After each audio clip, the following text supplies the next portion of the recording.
मत को सर्वप्रथम हम व्याख्या अभिनव गुप्त ने अभिव्यक्ति की स्थापना की है। जिस प्रकार हमने बताया कि भट्ट लोल्लट ने उत्तर मीमांसा, शंकुक ने न्याय, भट्टनायक ने सांख्य के आधार पर अपने अपने मतों की स्थापना की, उसी प्रकार अभिनव गुप्त ने अपने पूर्ववर्ती अलंकार शास्त्र की प्रमुख ध्वनिवादी आचार्य आनंदवर्धनन के आधार पर अभिव्यक्तिवाद का प्रतिपादन किया है। उनके मत को अलंकारिक रूप से ये मत कहा जाता है। अलंकार का शास्त्र के द्वारा है आदरणीय मत है। ठीक है जी। तो सामाजिक गत रसानुभूति के उत्पादन के लिए उन्होंने दूसरे मार्ग का अवलंबन किया। क्या किया कि कहा सामाजिक गत जो अस्थाई भाव ही रसानुभूति का कारण होता है। क्या होता है? रसानुभूति का कला मूल मना संवेग, मतलब वासना का जो संस्कार रूप से रति आदि का स्थायी भाव सामाजिक की आत्मा में स्थित रहता है, वह साधारणीकरण रूप से उपस्थित होकर के विभावादि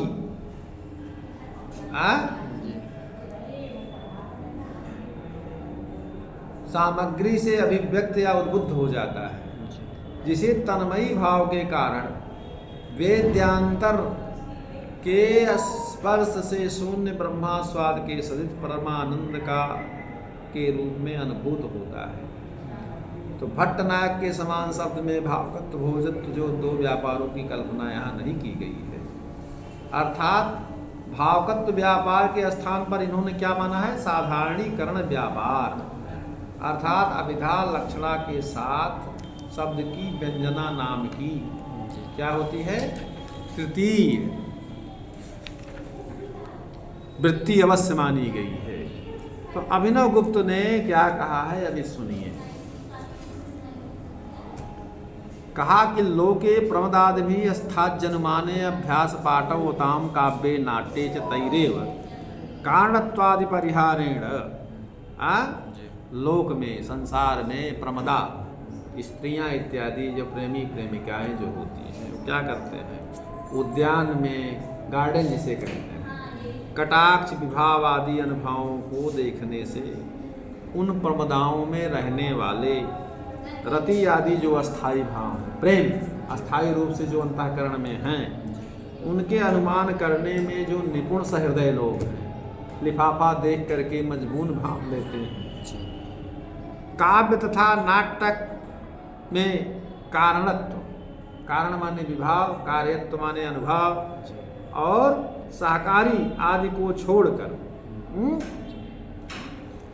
कारणत्वादि परिहारेण माने छोड़कर विभावनादि व्यापारवत्वाद अलौकिक विभावादि शब्द व्यवहार, विभावन आदि व्यापार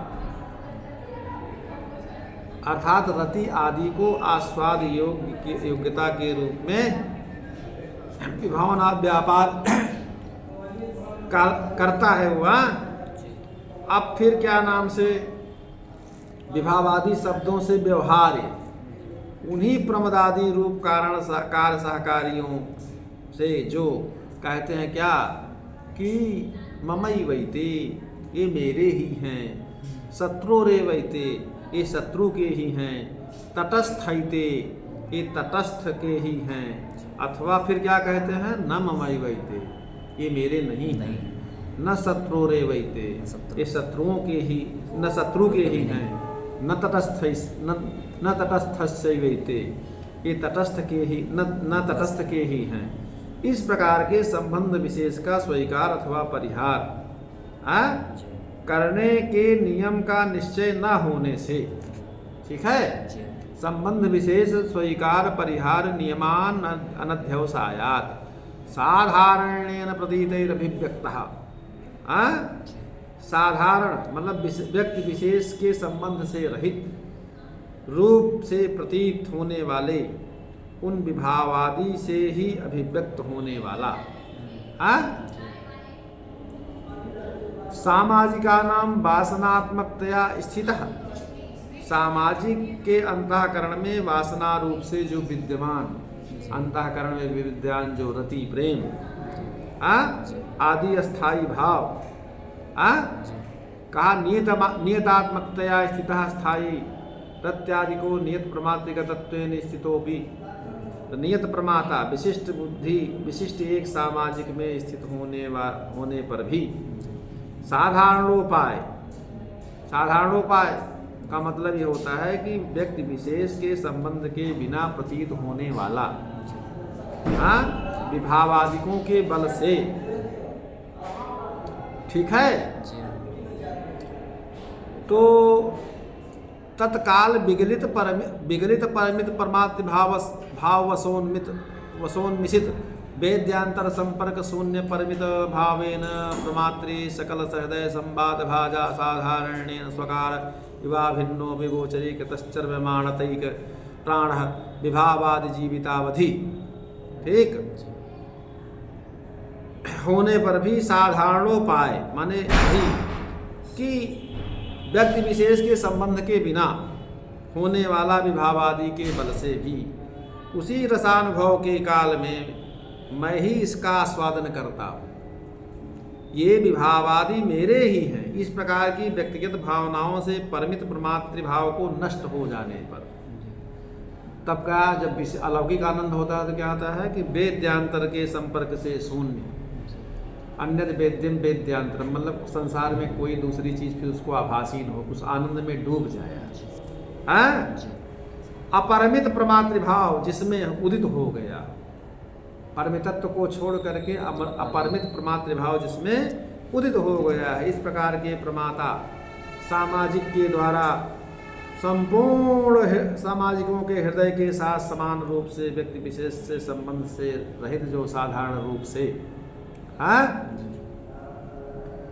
अपनी आत्मा के समान माने आस्वाद से अभिन्न होने पर भी आस्वाद का विषय हो करके, जैसे आत्म साक्षात्कार में चिद रूप से अभिन्न आत्मा को भी साक्षात्कार का विषय माना जाता है, उसी प्रकार रसानुभूति के अनुभूति से अभिन्न होने पर भी रस का विषय कहा जा सकता है। अच्छा, आस्वाद मात्र स्वरूप चर्ममाणतैक प्राण जीविता विभावादि जीवितावधि, विभावादि की स्थिति पर्यंत ही रहने वाला।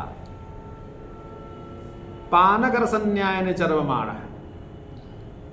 इलायची, काली मिर्च, शक्कर, इमली, आम आदि को और केले और दूध को मिला करके एक प्रपाणक रस बनाया जाता है। मिल करके जब एक मिलाया जाएगा गुलाब जल से, तो एक जो रस मिलाया और जो रस अपानक रस तैयार किया जाएगा, तो उस तैयार किए प्रपाणक रस के समान रस के विलक्षण रस के समान आस्वाद्यमान जो साक्षात प्रतीत होता हुआ सा, उसका एक जो स्वाद होगा विलक्षण स्वाद होगा भी नहीं जी, वो बता सकते हो। मधु भी उसमें डाल दिया जाए, सब मिला करके एक अपूर्व स्वाद बनता है ना।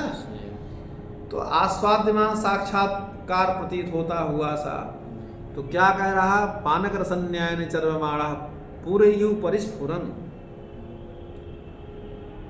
हृदय में प्रविशन, हृदय में प्रविष्ट होता हुआ सा, सर्वांगीणम इवालिंगन, समस्त अंगों का आलिंगन करता हुआ सा। जब ऐसा आनंद आता है कि मानो सभी अंगों का आलिंगन कर रहा है, संपूर्ण अंगों को स्पर्श कर रहा है।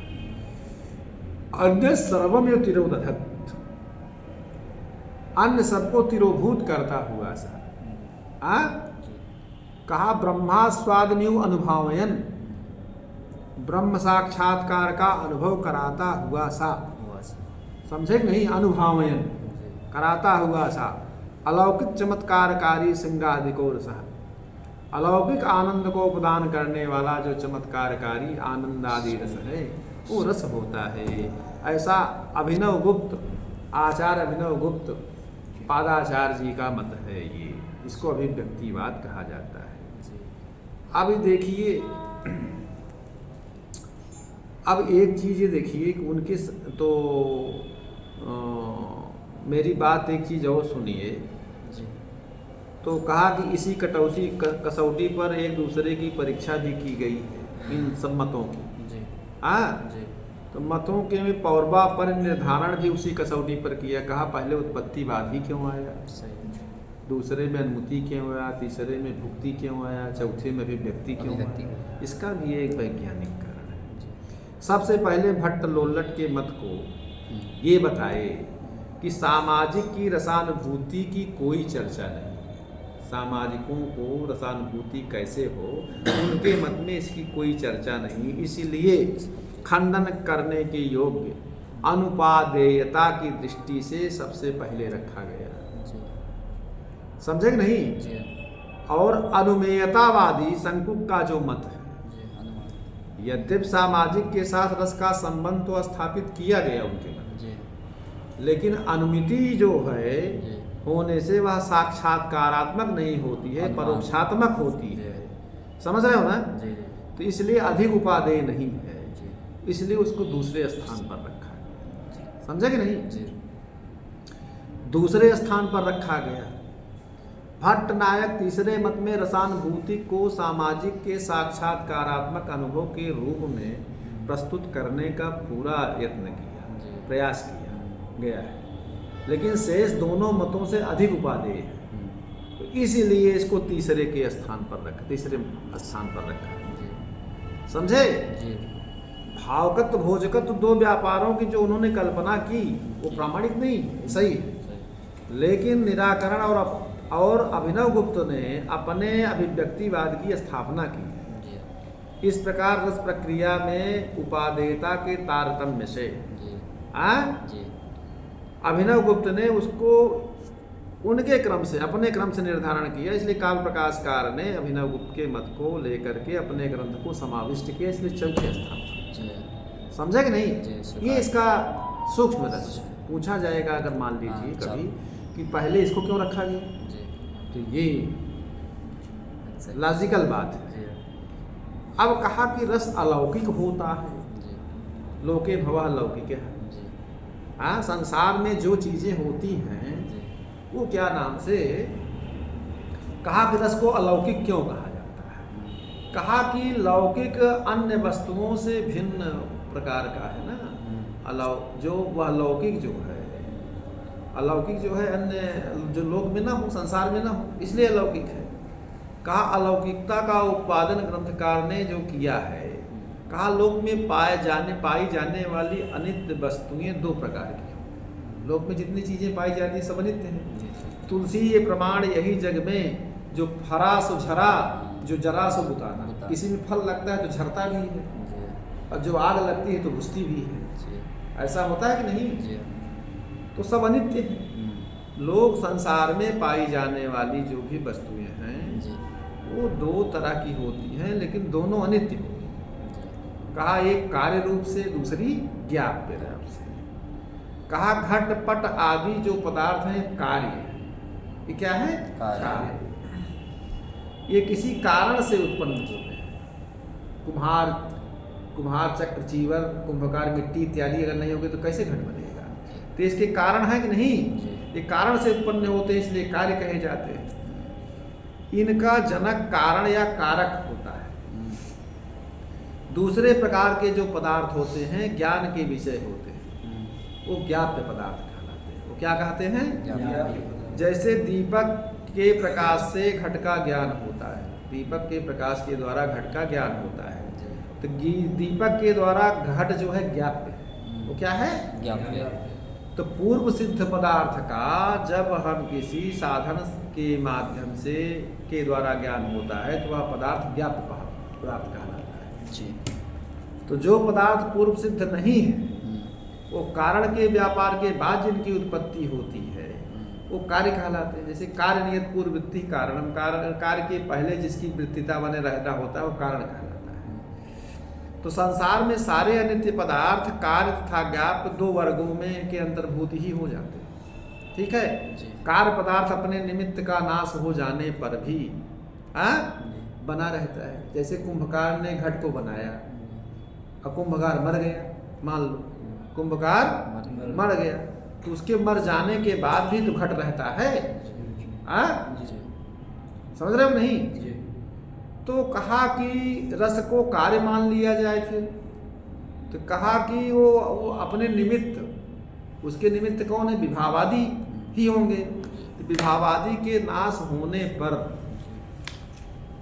तो घट और रस नहीं रहता है। हाँ, विभावादि जीवितावधि लिखा है। विभावादि के जब तक रहते तभी तक वो रहती है, उसकी अवधि जो है तभी तक है। हो जाने के बाद उसकी प्रतीति होनी चाहिए, लेकिन विभावादि के नाश होने पर रस की प्रतीति नहीं होती है।